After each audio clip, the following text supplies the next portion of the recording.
C'est dans le centre-ville de Wavre, au sein d'une rue anonyme, que Bernard a installé sa machine à remonter le temps.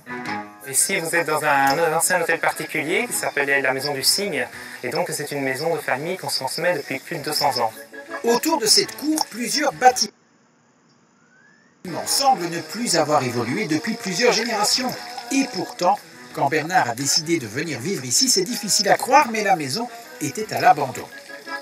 Il fallait imaginer dans le jardin des herbes folles qui montaient à des hauteurs incroyables et pas d'arbres. Il a fallu que je vide tout et que je remette tout doucement en état. Seconde étape de la transformation, tout arraché dans la maison, ou presque. Bernard a demandé à Anne, sa maman, de l'aider à faire une grande mise à nu du bâtiment pour retrouver les planchers, les boiseries, les stucs qui avaient été recouverts de matériaux moins nobles par la grand-mère de Bernard. Elle a voulu être dans le temps avec la mode de l'époque parce que c'était le temps du formica, du plastique, du synthétique. Aujourd'hui, le bois a repris sa place et c'est sur cette toile vierge que Bernard a laissé libre cours à ses envies. J'aime bien tout ce qui est cabinet curiosité. Donc toutes les ambiances, donc les petits objets qui traînent du temps passé, qui se retrouvent abandonnés sur des tables, sur des appuis de fenêtres. J'aime beaucoup tous ces univers un petit peu poussiéreux, mais qui en même temps ont créé une atmosphère hors du temps.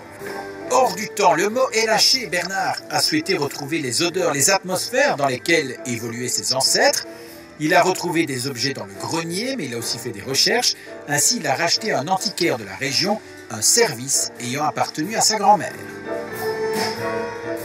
On vit comme dans le temps. Tout simplement comme dans le temps. Et rien n'a bougé. En fait, bon, c'est vrai qu'on a l'électricité qu'on n'avait pas avant, mais on s'allume toujours aux bougies. On adore les bougies. Bernard, depuis qu'il est tout petit, il a aimé courir et dénicher tout ce qu'il pouvait trouver, ouvrir les mannes, chipoter et essayer de trouver pour lui les trésors. C'est d'ailleurs l'un de ces trésors qui a mis Bernard sur sa voie professionnelle. Il est styliste et il a d'ailleurs installé son atelier dans une annexe.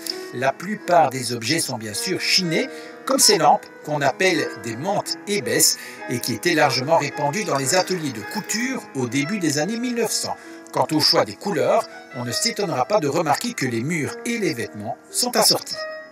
C'est des couleurs qu'on ne sait pas définir, qui sont plutôt salies, vieillies, délavées, donc des couleurs qui se rapprochent, je vais dire, d'un vert olive, d'un bronze, des turquoises, ça peut aller vers des couleurs aubergines.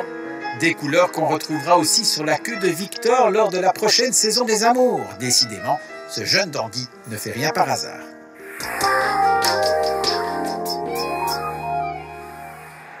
On va aborder maintenant les aspects intérieurs.